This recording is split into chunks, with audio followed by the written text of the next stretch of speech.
expulsado a Madrid Capital. ¿Sí? No sé si me lo darán o no, mañana lo sabré. ¿Mañana? Mañana, porque lo pedí hace un mes, han salido 4 plazas en Madrid Capital en violencia. Entonces, no sé si al final saldrá, ¿no? Ya te contaré, ya te mantendré informada. Vale, pero si estuviste en Albacete. Muchos años, 12 años. Es que yo soy medio Albacete, medio ¿Ah, sí? Madrid. Y mi madre fue la que de hecho lo quería mencionar, fue la que armó la casa de mujeres de acogida de ¿Ah, mujeres sí? mayores de Albacete. Albacete, anda. En los 90. Fija.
Buenos días. Les damos la bienvenida al acto conmemorativo del Día Internacional de la Eliminación de la Violencia contra la Mujer.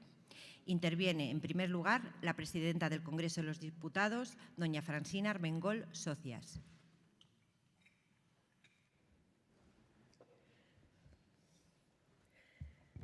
Muy buenos días a todos y a todas, miembros de la mesa, querida ministra, secretaria de Estado, amigas y amigos, bienvenidos y bienvenidas. Hoy, Día Internacional de la Eliminación de la Violencia contra la Mujer, estoy profundamente agradecida a las mujeres que nos acompañan, referentes todas en defensa de un mundo igualitario, feminista, libre de violencias machistas en todas sus manifestaciones.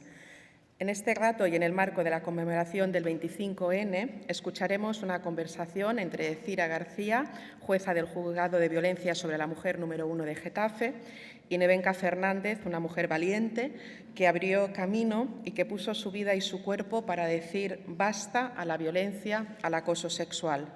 Las acompaña Ana Requena, redactora jefe de género en el diario.es y referente en la defensa de un periodismo responsable, comprometido con los derechos humanos de las mujeres.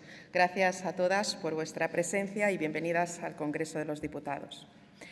Con ellas reflexionaremos sobre la evolución de la percepción social, política y jurídica de la violencia contra las mujeres.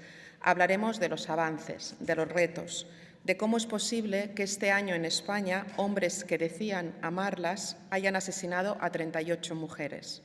38 vidas arrebatadas, 3 niños y niñas asesinados por sus padres o padrastros para provocar un sufrimiento indescriptible a sus madres, 20 menores huérfanos. Este mal sistémico, estructural, antiguo, atroz, es un lastre para nuestra democracia. Nos impide garantizar los derechos humanos de la mitad de nuestra población. Se alía con otras opresiones para continuar plagando de piedras el camino del progreso de las mujeres, la clase social, el origen étnico, la diversidad funcional, la orientación sexual. Un entramado de violencias que nos atraviesan y a las que como sociedad debemos dar respuesta. Esa es nuestra responsabilidad, responder de manera individual, a nivel colectivo, desde lo institucional. Todos, todas, en todas partes. Y eso, todas las aquí presentes, lo sabemos bien, es un aprendizaje. Demasiadas veces una mujer se vio sola, abandonada por la sociedad y por el sistema al denunciar a su agresor. Afortunadamente, décadas de lucha feminista nos han llevado a convertir el tiempo verbal de esa frase en pasado. Ya no es la norma, ya no es eso lo que queremos ser. Ahora somos el pueblo de las manifestaciones masivas en favor de la lucha feminista, del hermana, yo sí te creo, del cuéntalo, del Me Too, de las leyes pioneras, de la visibilización.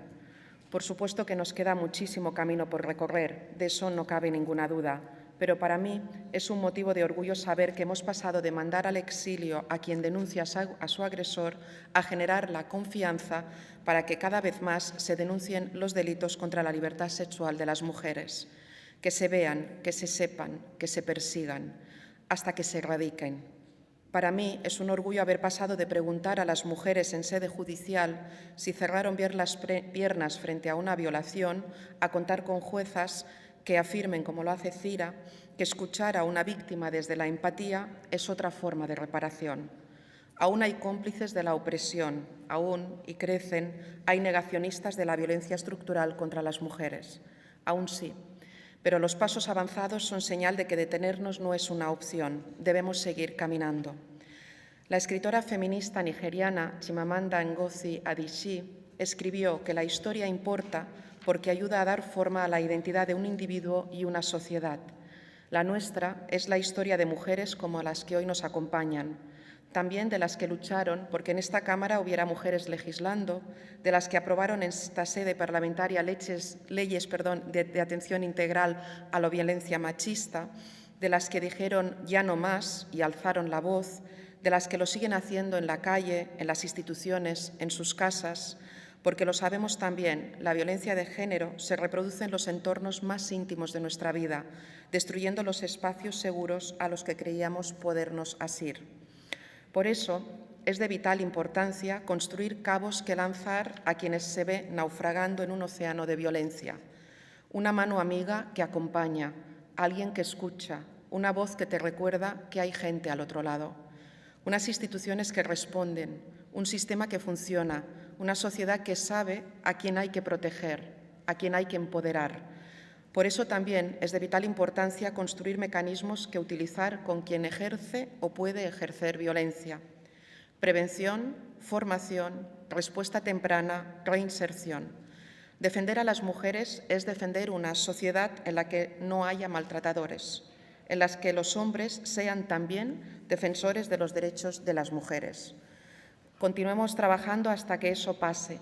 Arranquemos de raíz las violencias estructurales que no nos permiten ser la sociedad que queremos ser.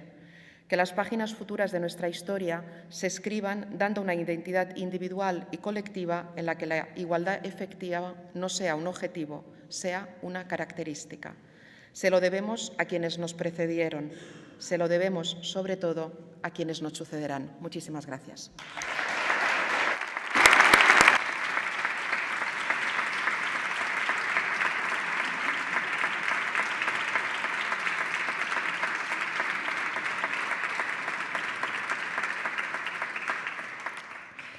Para el desarrollo del coloquio contamos con la presencia de doña Cira García y doña Nevenka Fernández, que participará online, quienes serán moderadas por doña Ana Requena Aguilar.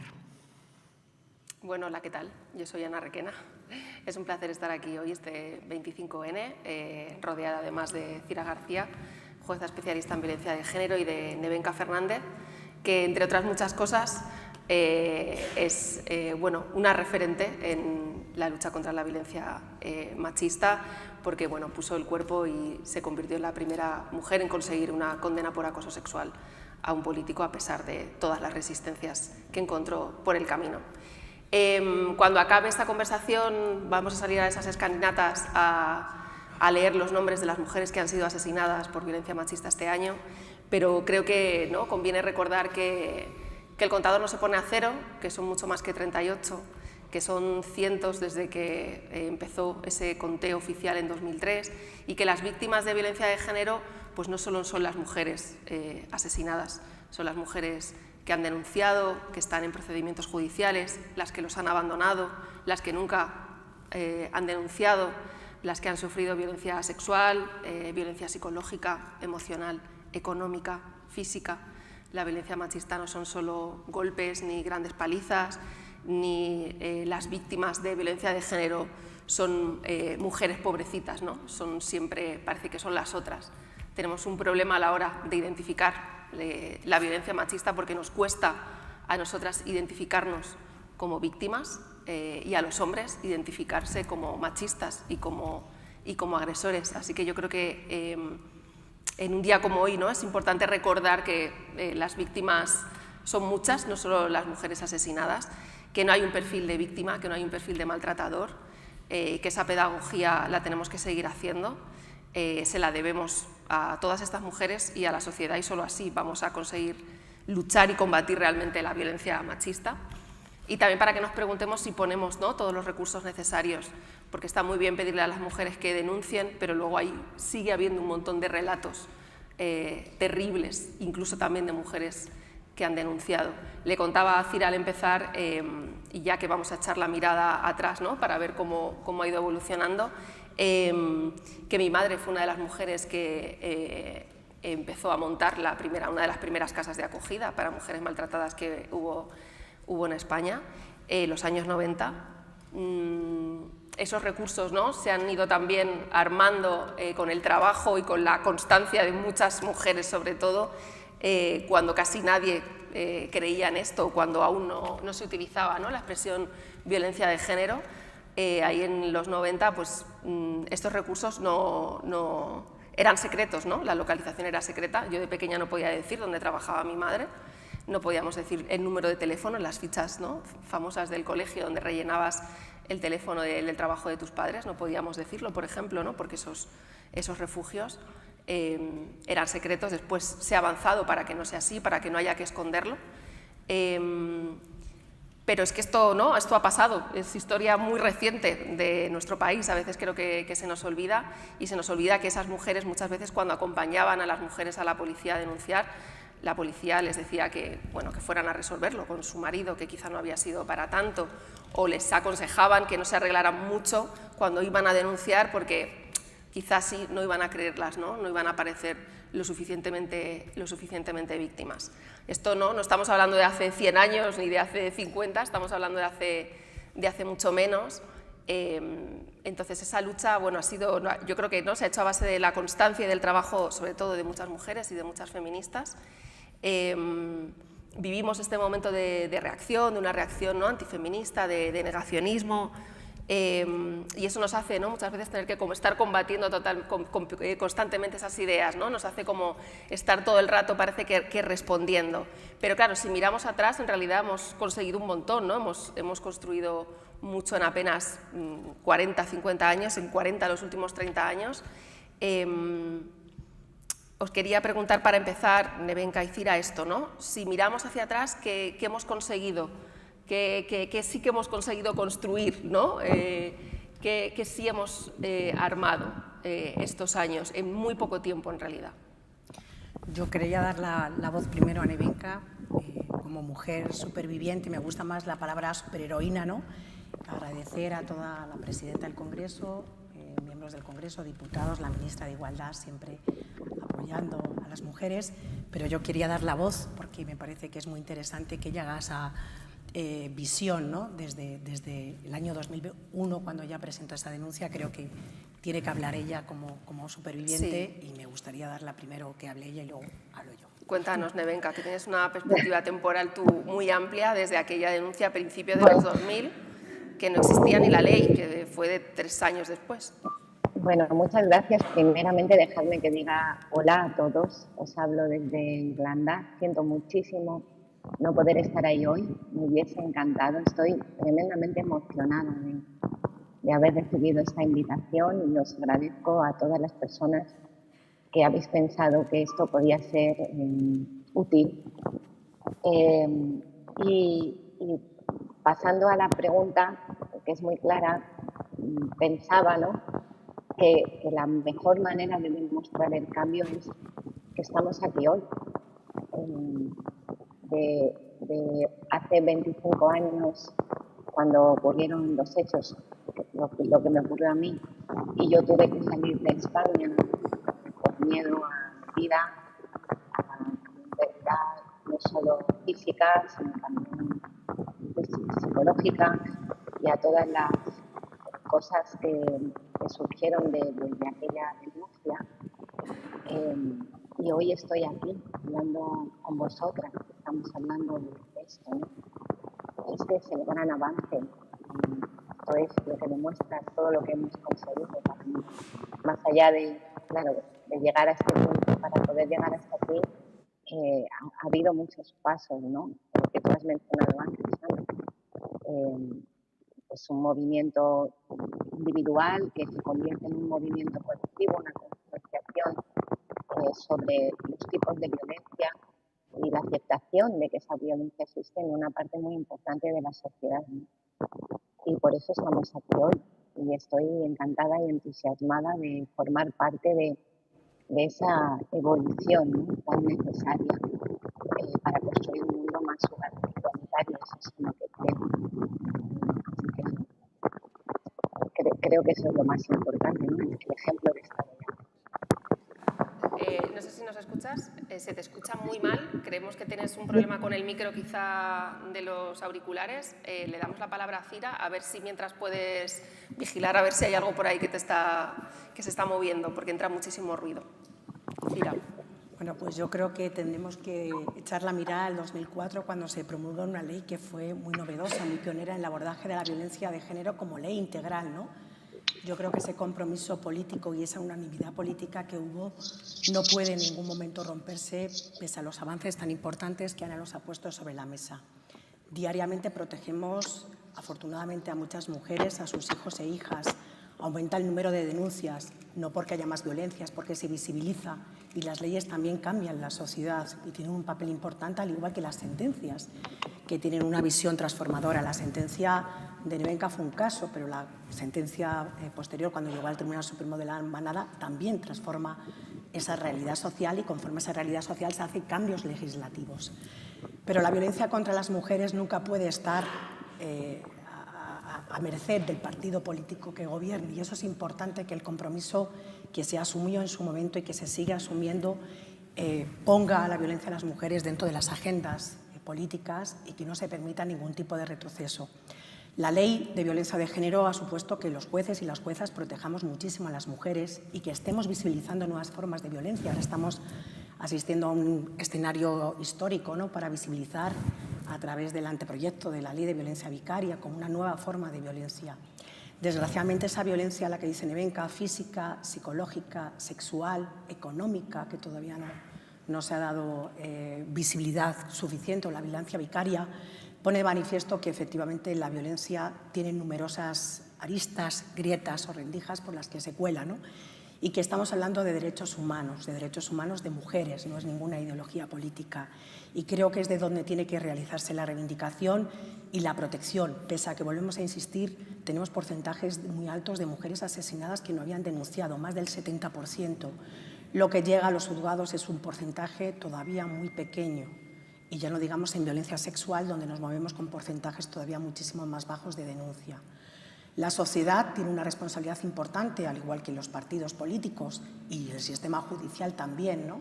Qué importante que los jueces y las juezas estemos formados, y ahí sí se realiza una evolución muy positiva del Poder Judicial para irnos formando a los operadores jurídicos. Pero lo que he dicho esta mañana en una entrevista, la formación nunca puede ser una opción, sino que tiene que ser una obligación para todos aquellos profesionales de cualquier ámbito que tratemos con las mujeres. Así que, bueno, un mensaje positivo pero un mensaje sobre todo para no relajarnos, que también creo que es importante. Nevenka, justo tú decías como que el cambio es que estamos aquí hoy, ¿no? Hablando de ello y que tú estás aquí hoy. Y también contabas, nos hablas de Irlanda porque tú te tuviste que marchar, ¿no? Uno de los precios que pagaste fue tener que dejar España, incluso aunque ganaras el caso. ¿Te sentiste muy sola y ahora te sientes acompañada? Porque tú has contado, ¿no? Y en el libro que has publicado has contado cómo desde que empezaron las manifestaciones feministas, ¿no? A raíz del caso de la Manada, después el 8M, empezaste también a tener una sensación de compañía, sí, ¿no? Muy grande.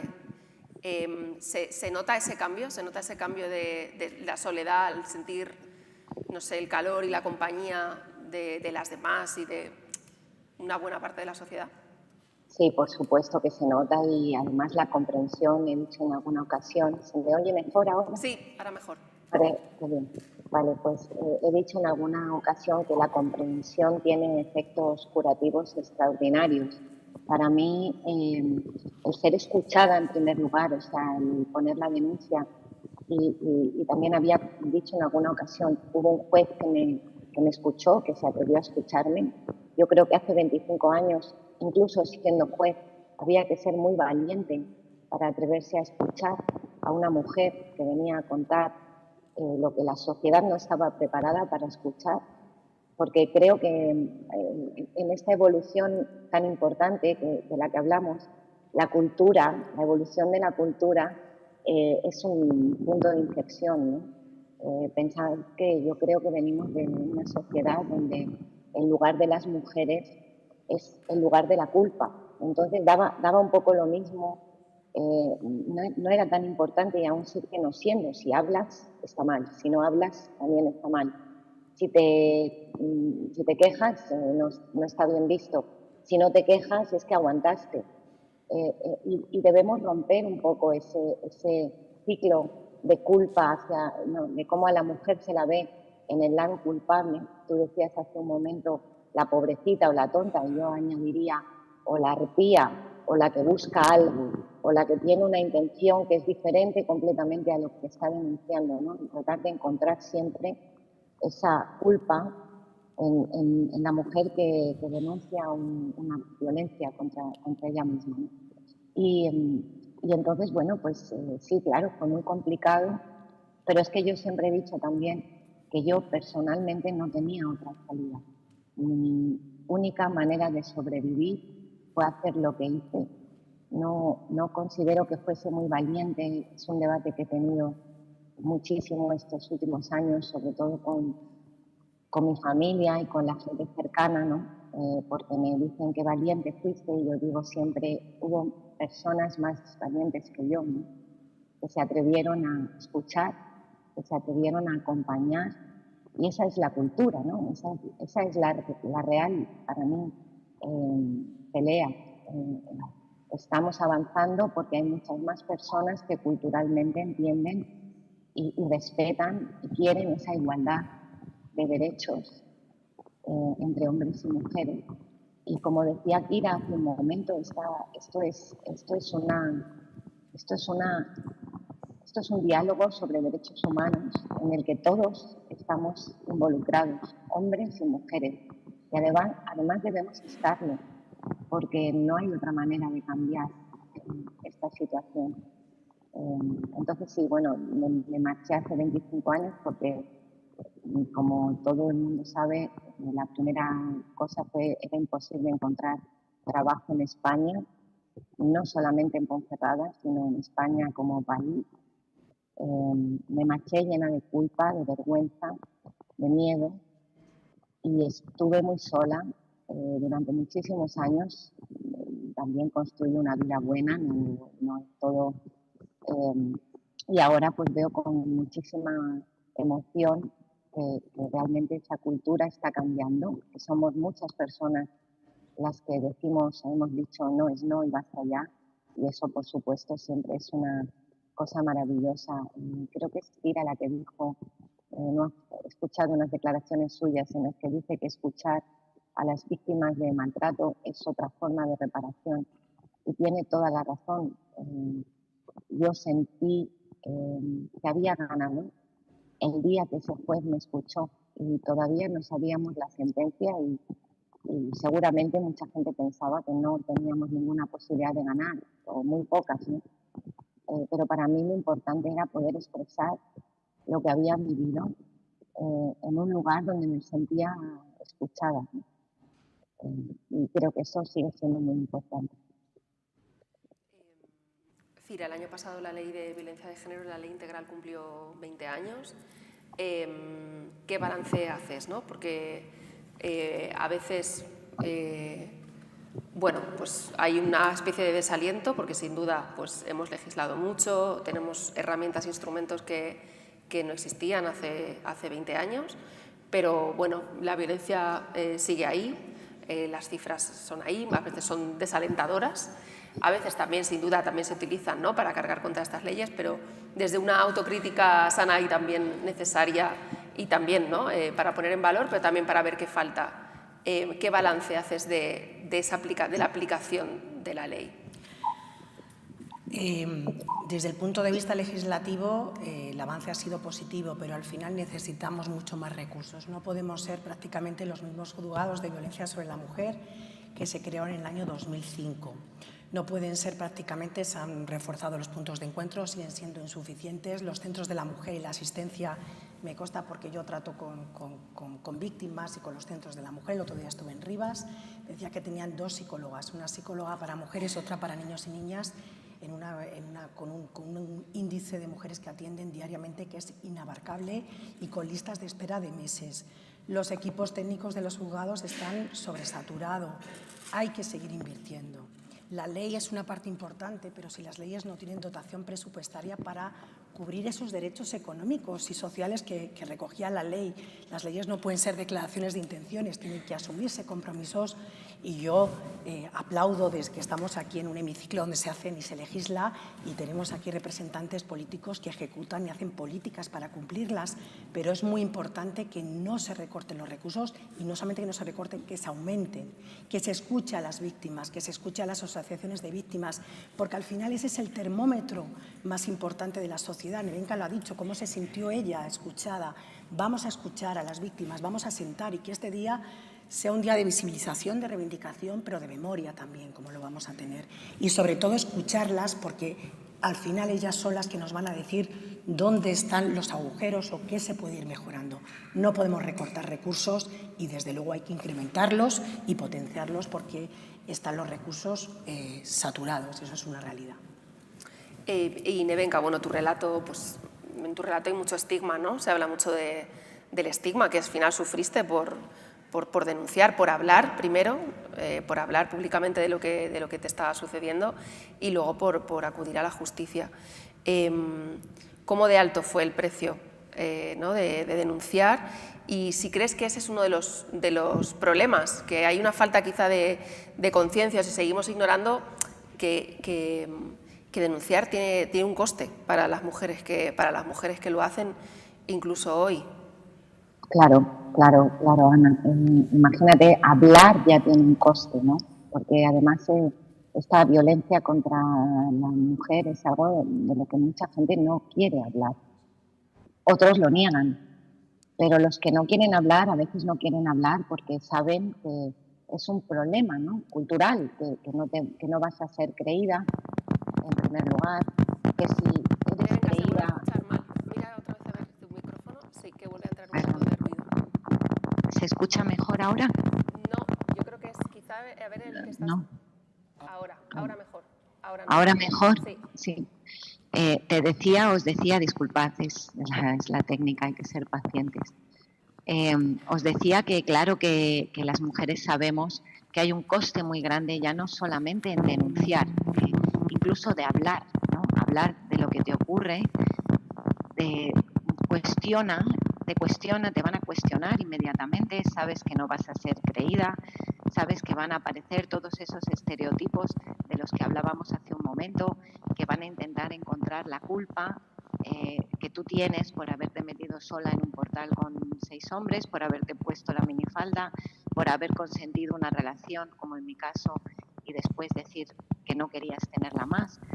Entonces sabes que va a tener consecuencias devastadoras, y consecuencias no solo para ti, sino consecuencias para tu entorno, tu familia, o sea, tu vida, en este caso mi vida, que es de lo que yo puedo hablar, cambió radicalmente. Yo tuve que dejar absolutamente todo atrás y empezar de cero. Y tuve suerte porque tuve suerte de tener 26 años, o sea, era muy joven, no tenía hijos, y mi pelea, como he dicho, era por sobrevivir, y ya marchándome al extranjero pude empezar una nueva vida, ¿no?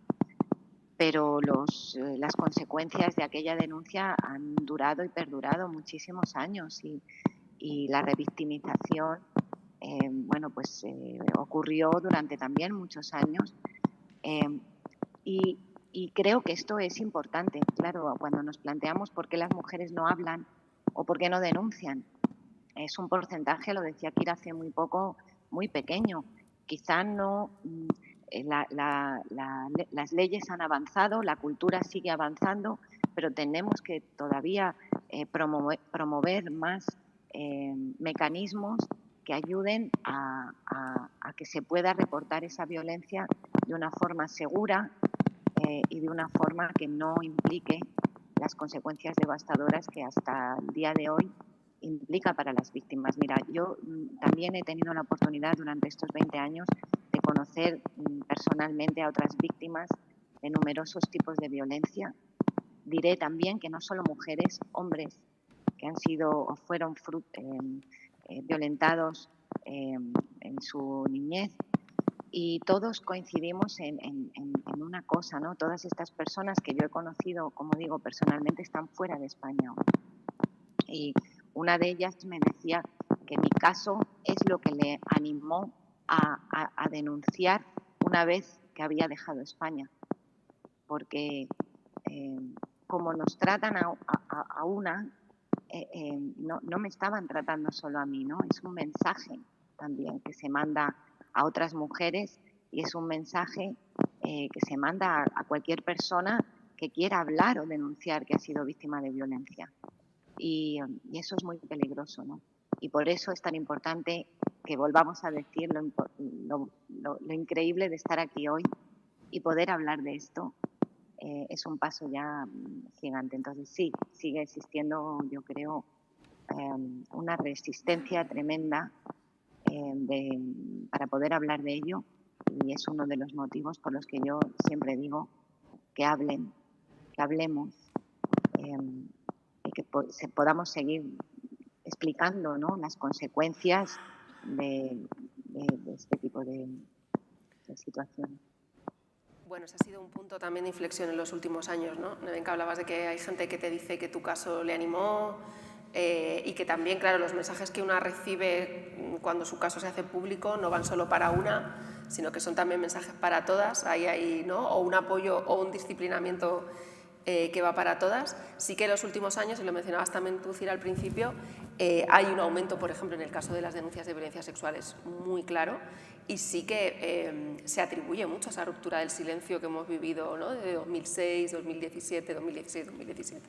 El Me Too, la manada, todo esto, ¿no?, este fenómeno un poco de tomar la palabra, de contar, sí que ha servido para, de alguna manera, claramente, identificar más y animarse más a acudir a la justicia. Bueno, y no solamente eso, un cambio legislativo que llegó luego con la Ley de Garantía Integral. Esa ley, ese movimiento de hombres y mujeres a la calle con el lema "no es abuso, es violación", eso tiene un impacto social muy grande, y de hecho se ha traducido en una reforma legislativa. Desgraciadamente las leyes van siempre por detrás de la sociedad, pero qué bien que el movimiento social genere cambios legislativos y genere fallos judiciales, ¿no? Fallos entendidos en sentencias, no errores judiciales, fallos. Por supuesto, por eso se mueve la sociedad, porque una sociedad justa e igualitaria no puede permitir la violencia contra las mujeres, y el silencio en el que se esconde la violencia y la impunidad que hay detrás de la violencia de género no se puede alimentar de esto, ¿no? Por eso es tan importante ese golpe, esos lemas que a lo mejor pueden ser un poco propagandísticos, pero que tienen un efecto muy importante a nivel social. Insistimos, hombres y mujeres en la calle reivindicando: yo sí te creo, lo que te hacen a ti también me lo hacen a mí, ¿no? porque bueno, todas las que somos mujeres, y aquí habrá muchas, sabemos que sufrimos muchas violencias cotidianas, diarias, o hemos sufrido, que están a veces muy invisibilizadas, ¿no? Esos comentarios sexistas, esas conductas a veces que están muy invisibilizadas. Creo que cuando a uno le toca en su propia piel, como bien lo dice Nevenka, las cosas se viven de forma distinta, ¿no? Por eso el movimiento es de hombres y, por supuesto, de mujeres. Ahí comparto las palabras que ha dicho Nevenka. ¿Y cómo mejorar el proceso para que, para que denunciar no suponga ese laberinto que muchas mujeres siguen denunciando, que dicen, ¿no?, que existe después, no solo de no ser creídas, sino pues eso, ¿no?, de pruebas, de volver a declarar, muchas veces de revictimización? ¿Cómo se puede facilitar ese camino para que después de la denuncia el camino sea más fácil de lo que es? Bueno, el camino de la denuncia y después de la denuncia. Tiene que haber una serie, me refiero justo después, ¿no? De ¿Qué hay después? ¿Qué hay después de la denuncia? Bueno, primero hay un paso inicial que es el de la denuncia, que es importante, ¿no? Yo creo que es, a veces, siempre en nuestro afán de proteger a las mujeres, siempre decimos, hay que denunciar. Bueno, denunciar tiene un proceso vital para las mujeres y tiene también el coste a todos los niveles, no solamente social, sino personal, incluso a veces económico, ¿no?, por lo que supone.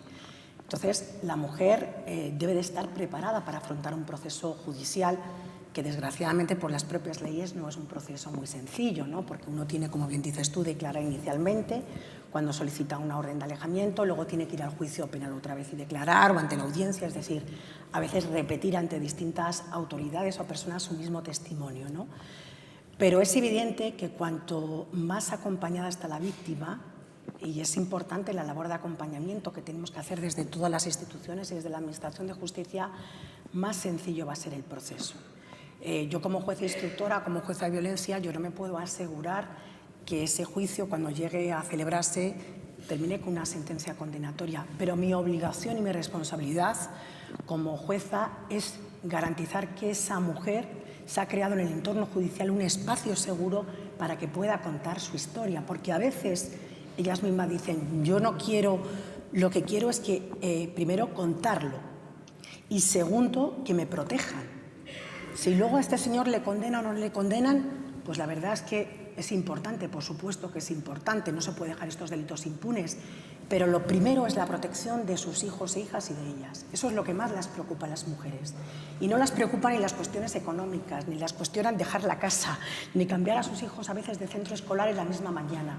Las preocupa su seguridad y su protección, la de ella y la de sus hijos e hijas. Por eso es tan importante que las instituciones den una respuesta inmediata y rápida. Esto no puede tardar ni 3 días, ni 4 días, ni 3 meses.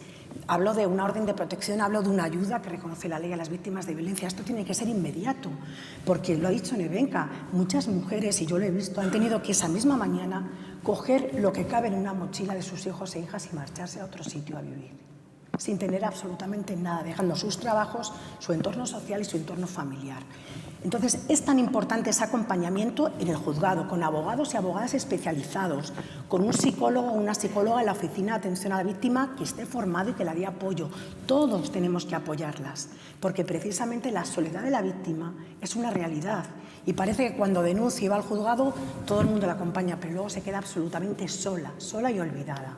Y ese acompañamiento tiene que darse durante todo el proceso de recuperación, porque el trauma, y aquí Nevenka creo que es la persona más indicada para hablar, ese trauma no se cura, se aprende a vivir con ello, ¿vale? Entonces, me parece importante que sepamos que esto no es una cuestión de 1 mes o 2 meses, esto es un proceso muy largo de recuperación. Y ahí sí que me gustaría que ella viera pues, cómo se recupera, ¿no? O cómo es el proceso de recuperación de una superviviente de violencia. Sobre todo, Nevenka, porque tú cuentas mucho, ¿no?, lo importante que fue para ti tener al inicio ese apoyo familiar, psicológico, que después has necesitado ese acompañamiento durante muchísimos años y que lo tuviste que gestionar tú en ese momento, ¿no? Es decir, que Cira hablaba de debería haber psicólogos, psicólogas especializadas para atender a esas mujeres antes, ¿no? Pero en tu caso, pues te lo buscaste tú, como el de tantas mujeres, para poder afrontar eso, que no todas pueden. Sí, bueno, yo quería responder primeramente a esa reflexión que has hecho, Ana, de qué podemos hacer, ¿no? Y para mí, educación, educación, educación. Educación no solamente a los chicos jóvenes, a la gente que es el futuro, ¿no? En valores como el respeto a los demás, a la dignidad, en valores como el respeto a la dignidad, ¿no? Creo que a la diferencia, y no solamente a la gente joven, sino en cada estrato de la cultura y de la sociedad, que al final somos todos, como decía Kira, ¿no? Tiene que haber formación especializada para personas que se acercan a tratar a víctimas de violencia, porque como cualquier otro caso de trauma, cuando una persona sufre un trauma, pues primeramente es muy difícil hablar de ello, y es difícil hablar de ello si estás en un lugar donde no te sientes seguro. Y en eso todos tenemos una pequeña responsabilidad, ¿no? Porque creo que todos vivimos o hemos vivido situaciones que no necesariamente tienen que ser tan graves, pero de microviolencias, ¿no? En ambientes disfuncionales donde la mentira, el abuso es parte de la normalización de la vida cotidiana, ¿no? Y debemos ser valientes y no aceptar esa normalización. Y si empezamos por ahí, ¿no? desde ese saber qué es la violencia y cómo afecta a las personas que la sufren, quizás se pueda cambiar la visión, esta visión que hablábamos antes, ¿no? de algo habrá hecho, o de hagas lo que hagas, lo has hecho mal, y empezar desde ese punto de comprensión, ¿no? hacia las víctimas. Creo que eso es lo más importante. Y sí, para mí, bueno, yo viví, como digo, 18 o 17 años en el silencio. Me olvidé de aquella Nevenka para poder empezar una nueva vida. Y después de las manifestaciones del 8M en España, sobre todo las manifestaciones aquellas del 8M y de la manada, eso fue una catarsis para mí. Recuerdo estar aquí en Dublín, viendo la televisión, viendo a todas aquellas personas, hombres y mujeres, diciendo no estás sola, y pensaba que me lo decían a mí. Y eso motivó, bueno, pues que yo me diera cuenta que quizá mi historia, tenía una amiga, Ana Pastor, como la gente sabe, que me preguntaba cada año, tengo que contar, yo quisiera contar tu historia, y yo no, tenía muchísimo miedo todavía a las consecuencias. Mucha gente que me quiere me decía, pero ¿para qué? Ahora a lo mejor ya esa gente se ha olvidado. Y yo siempre he tenido dentro esta necesidad de entenderlo para ayudarme a mí primero, y luego entenderlo para poder ayudar a otras personas. Y para mí fue fundamental entender a otra gente, escuchar otras historias, darme cuenta de que era terapéutico para mí comprender que no estaba sola. Y finalmente, bueno, en el año 18, como bien sabe, acepté aparecer en ese documental para contar este testimonio que nunca esperé, yo creo que nunca pensé que iba a estar aquí hoy. Todavía me cuesta a veces darme cuenta de eso, porque sigo pensando.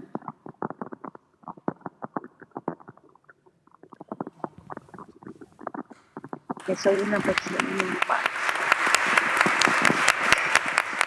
Y también que tengo suerte de estar aquí hoy por todas las que no pueden, por las que no pueden hablar, por las que ya no pueden y por las que no lo saben y lo dirán. Es un honor estar aquí para mí. No sé por qué me merezco esto. No lo esperaba y lo tomo con mucho agradecimiento y también con una gran responsabilidad. ¿Qué es eso, no? Intentar poner un grano de arena en que creemos una sociedad mejor para todos. Esa sigue siendo mi intención. Todo lo que hago y decido hacer, o cuando hablo, es lo que me mueve y continuará moviéndome en el futuro.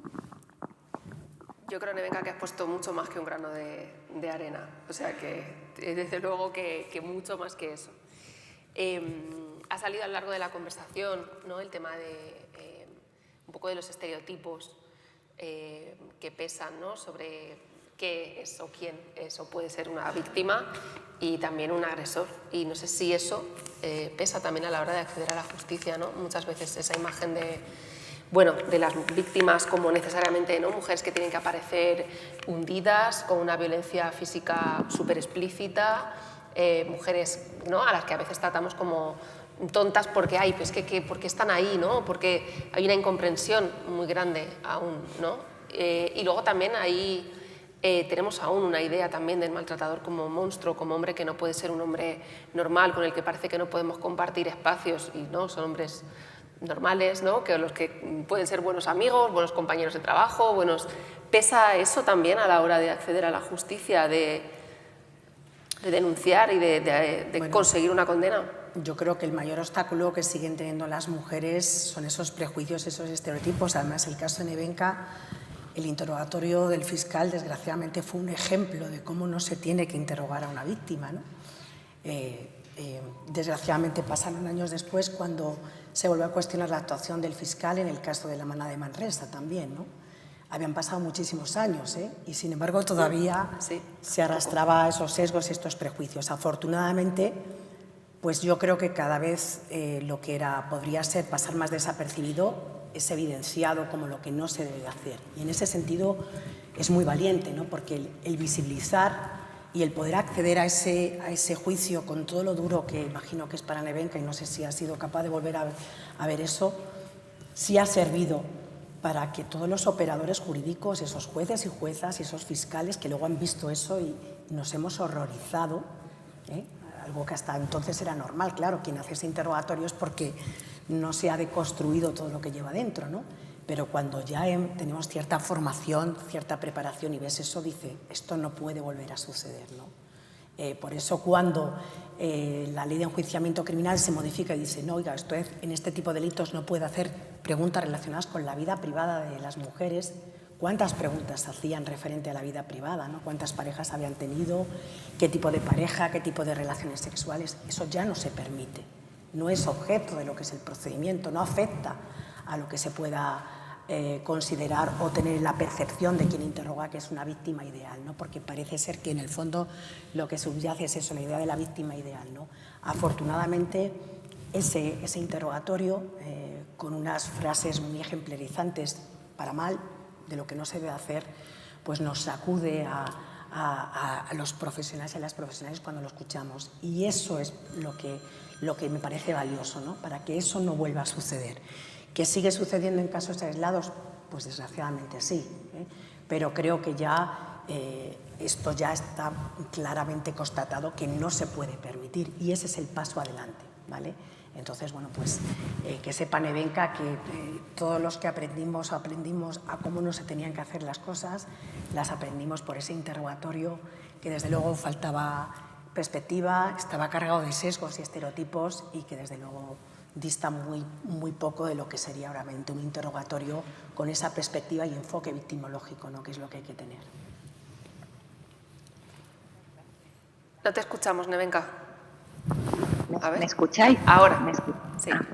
Que digo que lo sé y muchas gracias. Y sí, el interrogatorio fue durísimo, pero yo creo que también fue muy necesario con la perspectiva del tiempo, ¿no? Sí lo he visto muchas veces, yo todo lo veo muchas veces, me ha servido y me sirve como terapia, porque era necesario, ¿no?, quizá en esta normalización de la que estamos hablando, donde muchas veces estamos normalizando actitudes y formas que no deberíamos normalizar, no nos damos mucha cuenta. Entonces fue súper necesario porque yo creo que el fiscal García Ancos era un representante de lo que mucha parte de la cultura entonces todavía pensaba. Igual que él, los medios de comunicación, que también están reflejados en unos cuantos ejemplos, como ejemplos, no eran únicos. Ese es el cambio cultural que necesitamos. Y desde esa perspectiva, mira, como tú pienso, que es muy importante verlo y saberlo, porque aunque siga sucediendo, quizá la mayoría de las personas, y eso lo pienso, no permite que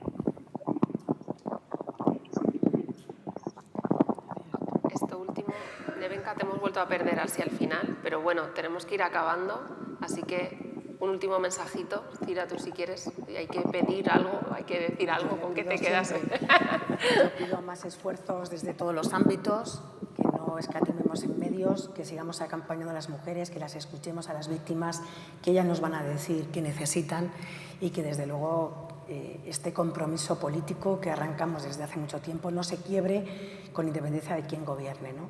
Y que el Poder Judicial, y yo también asumo la parte que me corresponde, que el Poder Judicial sea un poder empático, próximo a la víctima y que entienda y comprenda qué es la violencia en todo momento para proteger a las mujeres y a los hijos e hijas.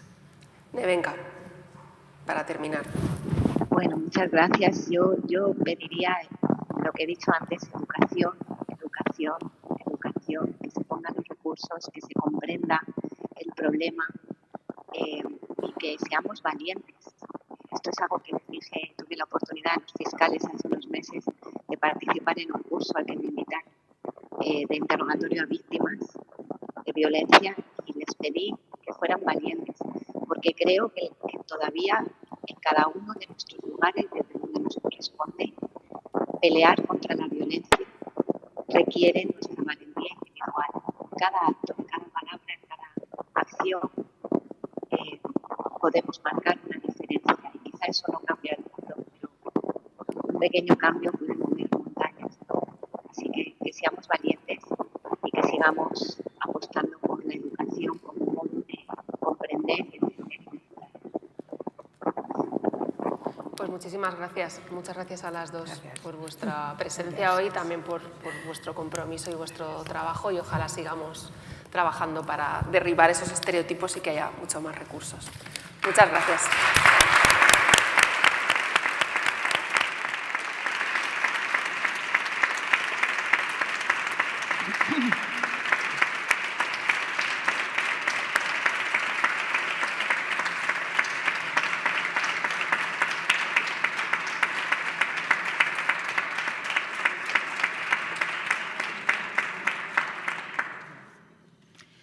A continuación, los asistentes se trasladarán a la escalinata junto a la Puerta de los Leones portando una vela.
Vale, te hago así con el dedo.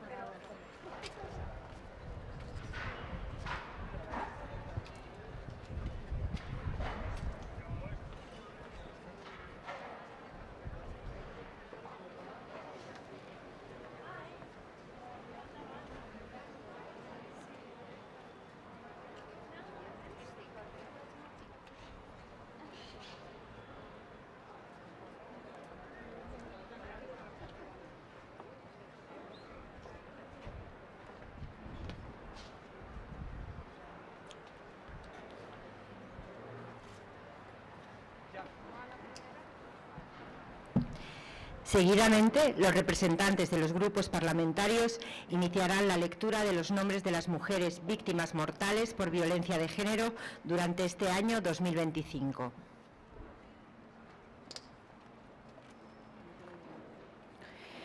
...31 de enero, Carilenia, Asturias. 9 de febrero, Catalina José, Málaga. 4 de marzo, Dorén, Jaén. 6 de marzo, Eva, Gerona. 16 de marzo, Andrea, Burgos. 19 de marzo, Juana, Islas Baleares. 6 de abril, Josefa, Orense. 31 de marzo, Diana Carolina, Las Palmas. 18 de abril, Marta, Tarragona. 24 de abril, María del Rocío, Huelva. 25 de abril, Miriam, La Rioja. 27 de mayo, María, Cáceres. 7 de junio, Pilar, Málaga. 15 de junio, Maritza Helen, A Coruña.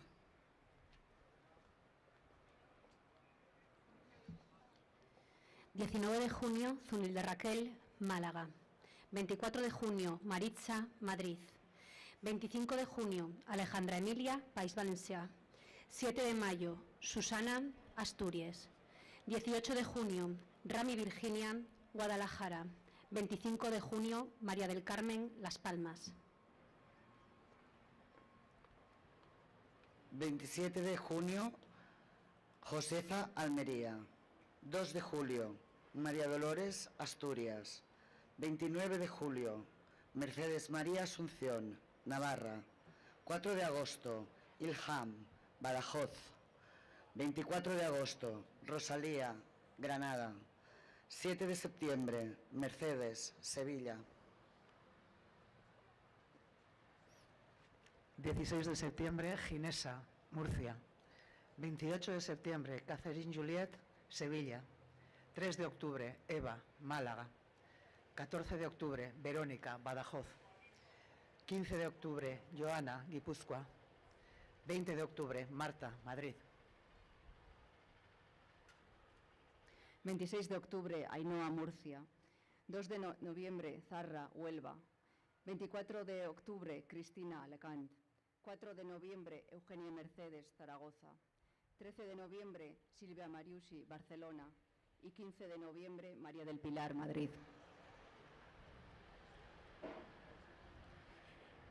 Se invita a los asistentes a depositar la vela encendida en la escalinata.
El acto conmemorativo del Día Internacional de la Eliminación de la Violencia contra la Mujer ha finalizado.